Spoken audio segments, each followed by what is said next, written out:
Hello everyone. Today we are going to discuss product planning. In our last session we have already discussed the concept of product. Product is a first and fundamental element of marketing mix जिसके बारे में हम already पढ़ चुके हैं. And in this session we are going to discuss about product planning. Product planning को start करने से पहले एक एग्जाम्पल मैं आप लोगों के साथ शेयर करना चाहूँगी. क्या आप लोगों ने सोचा है कभी कि रेनकोट कैसे बने होंगे? Yes, I am talking about raincoat. Raincoat कैसे बने होंगे? जब ई मार्केटियर्स ने देखा होगा कि जो कंज्यूमर्स हैं उन्हें अम्ब्रेला या ऐसी जो प्लास्टिक शीट्स हैं उसे कैरी करने में दिक्कत आती है कि जब उनके पास कोई सामान है और उसके बावजूद उन्हें अम्ब्रेला कैरी करना है तो it would be very difficult at that time. या फिर इफ़ दे आर ड्राइविंग और if they are riding on a bike और टू व्हीलर, उस कंडीशन में भी अम्ब्रेला जो है वो इतना सक्सेसफुली वर्क नहीं कर पा रहा था. तब इस कंडीशन में उन्होंने दिमाग लगाया होगा कि कुछ ऐसा प्रोडक्ट बनाया जाए जिसे वियर कर सके और बारिश से भी बचा जा सके. तब इस कंडीशन में उन्होंने रेनकोट का जो है कॉन्सेप्ट यूज़ किया होगा.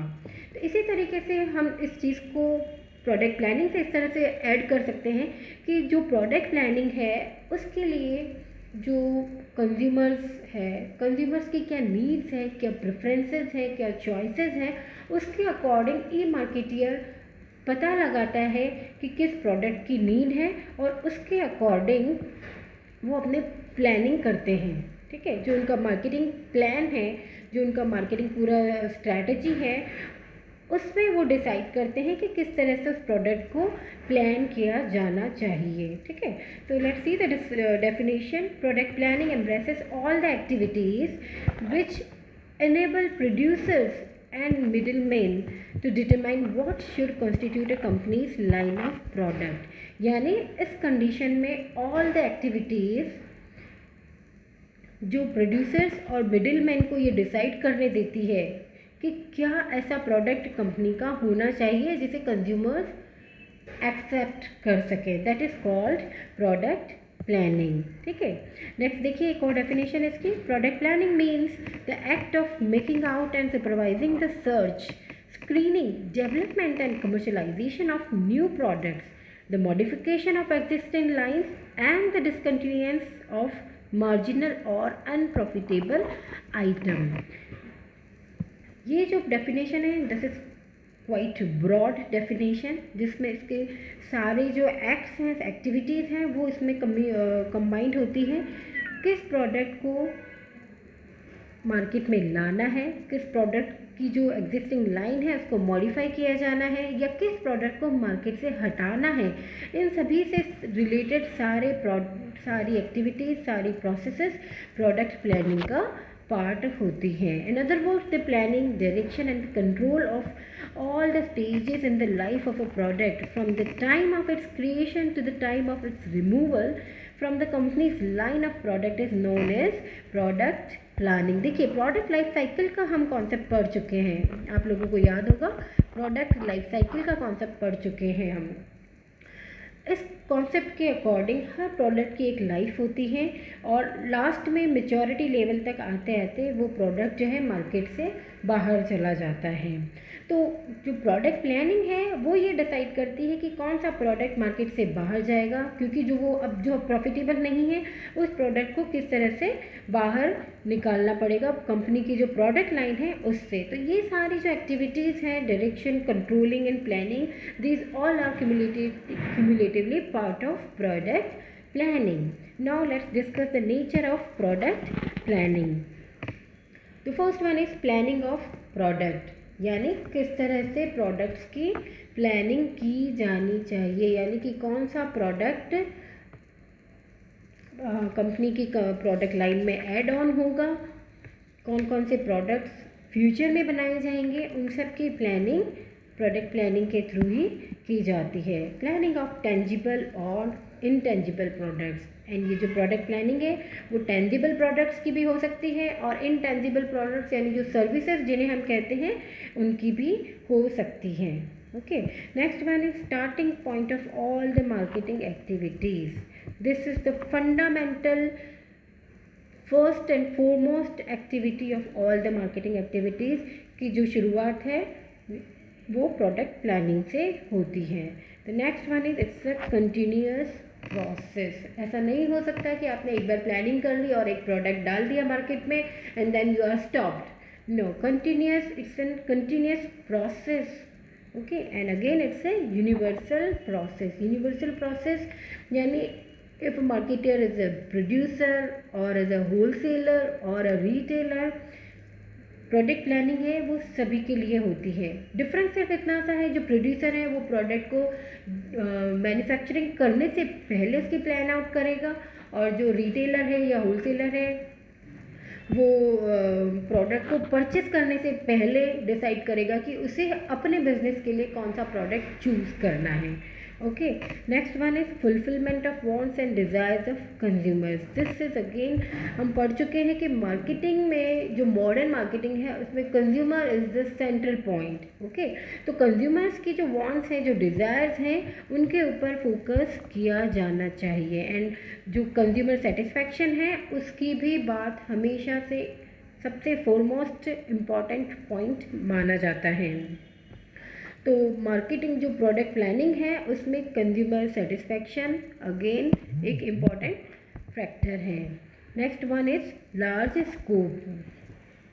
स्कोप के बारे में हम डिटेल से आगे पूरा टॉपिक, पूरा सेशन लेंगे। यहाँ पर हम इतना समझ लेते हैं कि मार्केटिंग से रिलेटेड जितनी भी एक्टिविटीज़ हैं उन सभी में प्रोडक्ट प्लानिंग एक इम्पॉर्टेंट रोल प्ले करता है, and based on research. Product planning बिना किसी रिसर्च के नहीं हो सकती है, मतलब without any this research you cannot find out the needs of consumers, what are the likings and dislikings of consumers. So research is the fundamental for product planning. The next one is somehow technical process. देखिए, product planning जो basically consumers की need से related है, तो this is the part of behavioural science definitely, but somehow it's a technical process, because उनकी जो needs के according जो प्रोडक्ट डिसाइड किया जाता है उसे किस तरह से फिजिकली बनाया जाएगा, वो प्रोसेस भी इसके अंदर शामिल होती हैं। That is the reason it is called somehow technical process. Now will discuss the importance of product planning, कि इस प्रोडक्ट प्लानिंग की इम्पॉर्टेंस क्या है। ठीक है, सबसे पहला हम इसमें देखेंगे product planning is the basis of marketing program. किसी भी ऑर्गेनाइजेशन के अंदर मार्केटिंग जो भी प्लान किया जाता है, मार्केटिंग पॉलिसी डिसाइड होती है, उन सब का फर्स्ट एंड फंडामेंटल वर्क जो होगा वो होगा product planning. Okay, the next one is it's helps to meet consumers need. ये हम ऊपर भी डिस्कस कर चुके हैं कि ये जो है प्रोडक्ट प्लानिंग का प्रोसेस है वो कहाँ से स्टार्ट होता है। It starts from identifying consumers need and preferences, likes and dislikes. Okay, the next one is convenient product, यानी what is the requirement of the consumer. According to that, the company decides the size, color, shape and designs of any product. Just for example, we see study table of kids in the market, है ना। पहले जब हम पढ़ा करते थे तो हमारी जो स्टडी टेबल हुआ करती थी that is of brown colour, proper wooden table. लेकिन आज अगर हम मार्केट में देखें तो जो स्टडी टेबल जो किड्स के लिए आ रही है वो different different colours and pictures के साथ होती है। इवन बॉयज़ एंड गर्ल्स के लिए भी इन्होंने बहुत सारे क्राइटेरियाज, बहुत सारी स्टाइल्स इन्होंने बनाना चालू कर दिया है। तो that is called convenient product. Okay, next one is zero defect products. देखिए, जब कोई काम प्रॉपर प्लानिंग से होता है तो डेफिनेटली उसमें जो है डिफेक्ट्स के, उसमें फॉल्स के चांसेस कम हो जाते हैं। तो ये जो इफेक्टिव प्रोडक्ट प्लानिंग है that helps in getting zero defect product. The next one is proper utilisation of resources. See, in product planning, test marketing is done, a correction in existing product and removal of loss making products. These are the some activities that are done by product planning, so proper utilization of resources is possible. ठीक है, इससे कहीं भी wastage नहीं होता है। Next one is reduced cost. Cost कैसे reduce होती है?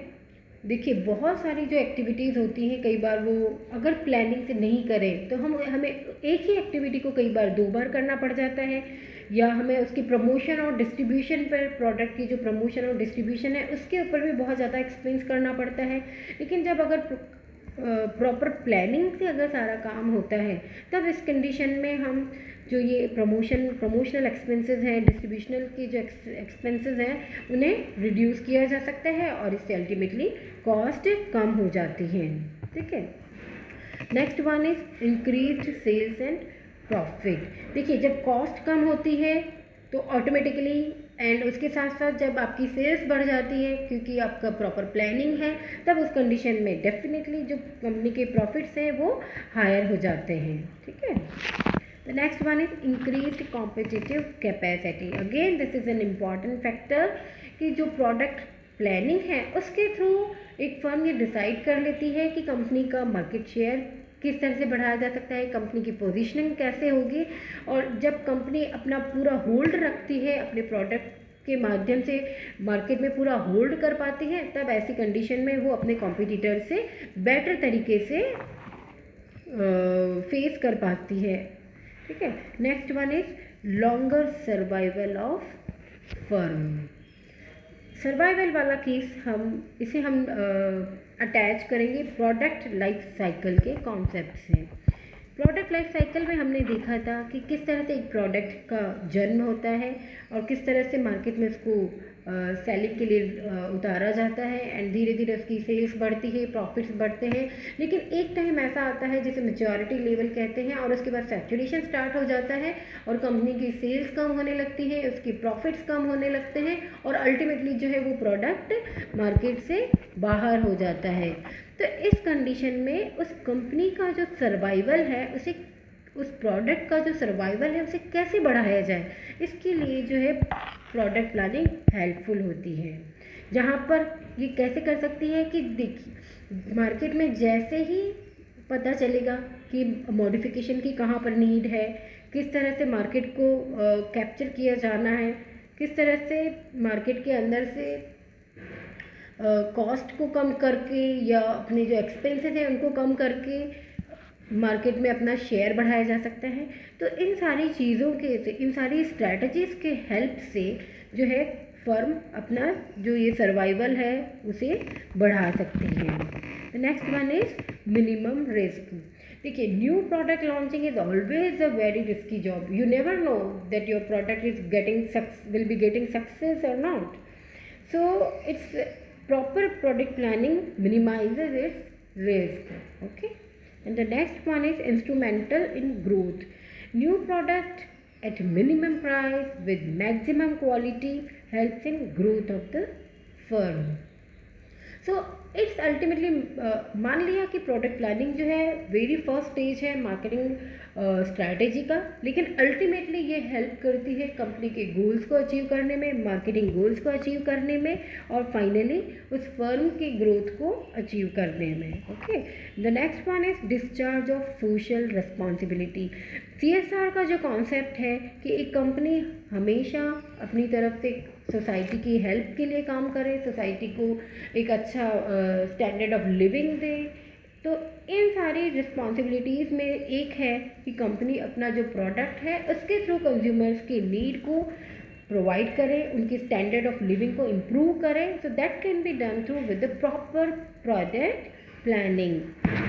And the last one is discharge of legal obligations. See, there are so many legal obligations for a firm, and one is that we have a Consumer Protection Act which protect consumers against faulty products. So it's again an obligation for the firm कि company अगर proper product की quality नहीं provide कर सकती है, या product जो है परफॉर्मेंस जो है प्रोडक्ट की वो अप टू द मार्क नहीं है, तब ऐसी कंडीशन में कंपनी के ऊपर लीगल ऑब्लिगेशंस आने के चांसेस रहते हैं।